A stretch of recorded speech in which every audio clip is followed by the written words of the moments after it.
So what period are you representing? It's the Napoleonic 1790 to 1850, and we're the the 79th Cameron Highlanders.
Would originally been on raising in 1793, predominantly Highlanders, but like the British Army today, as they moved south and they suffered casualties or diseases and whatnot, they recruited from anywhere. So they took the bounty to join. So you could have English people. Oh yeah, yes. Yes. Okay. Yes. So can you explain a little bit about your uniform? Well, the uniform dates from about 1812, and this uniform is a pioneer, what they call a pioneer's uniform. That means that they were like an early form of labourers, engineers, and they recruited and men that maybe had a trade, a profession, or some civilian trade that the army could use. So they would build breastworks, they would build roads, all kinds of iron work, any manual jobs.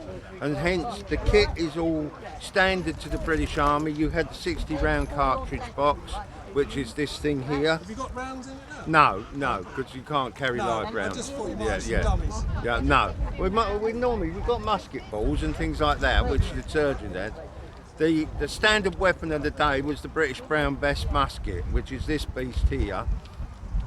It was a black powder weapon. It could be very unreliable in bad weather, very crude and very That's not good. No, and the British soldier was trained to fire 3 rounds a minute from this thing.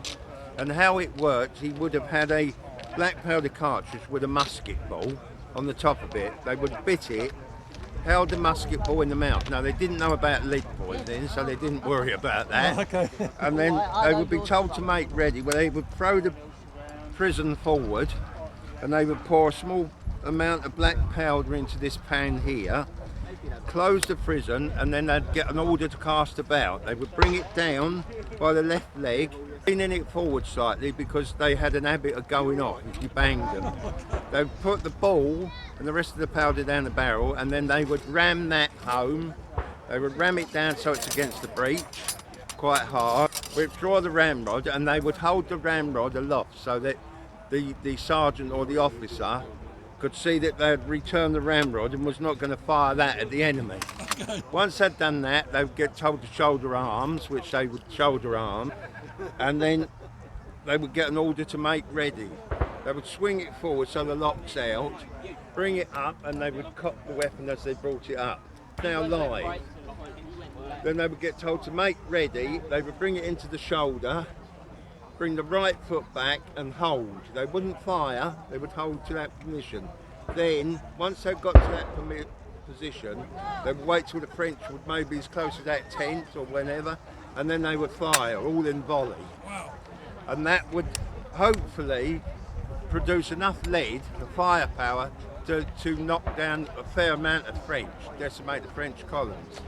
But the notorious thing was that 9 times out of 10, if the weather was wet or it's damp, this would just go click and nothing would happen because the powder was wet or something had happened here. By which, what they would do, they would have these tools here, which is called a prick and a brush. They would clean the pan out and they would push it through the touch hole to clean the touch hole out. Now this one being a safe one so that people can look at it, doesn't have the touch hole. Okay. It's not live. And then they would try to fire this weapon again, but they would not be notorious unreliable. Okay. The rest of the kit I carry, the only difference with my kit is I carry the standard cartridge box, which was basically standard to most regiments, but I've got this pack here, which is a Pioneer pack, which the normal soldiers would carry a backpack. The reason for that is because you would have to carry all these tools. And if our friend is here up there has got a big axe on his back, I'd have to carry that and all. Why have you got a wooden saw? Wood saw? Yeah. Because we would do manual jobs like cutting trees. I'm sorry, as you said in the beginning, that was your trade. Yeah, and cut wood, all sorts of things. They would carry basically tools that we still use today. Yeah. You know, we'd be cutting wood, or we might have shovels and pickaxes and various bits and pieces that we'd carry around with us just to clear camp. I mean, if the girls were here, we might be helping them to do cooking stuff and clearing campsites and putting all these tents up. So you're going to get stuck in whatever needs doing? Yeah, a bit like what later would be taken over by the Royal Engineers. What they do today, bridge building and all kinds of stuff like that.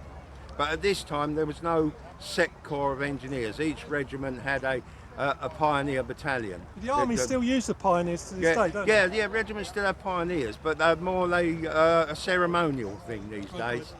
You know, they're the only guys in the regiment that's supposed to be bearded. And that was originally brought in because they done foundry work. And it stopped you getting face burn. It also why they had the long sideburns, because when this thing flashes, you fire it, it flashes and it can burn your face. Okay. But normally the guys in the line should be clean shaven, which is regulation that still exists today. Okay. You know. Yeah. Thank you. That's all right. That's fine. Yeah, I've learned a lot. Right, if there's anything else you need to know about the kit or insurgent side of things, he can tell you about that.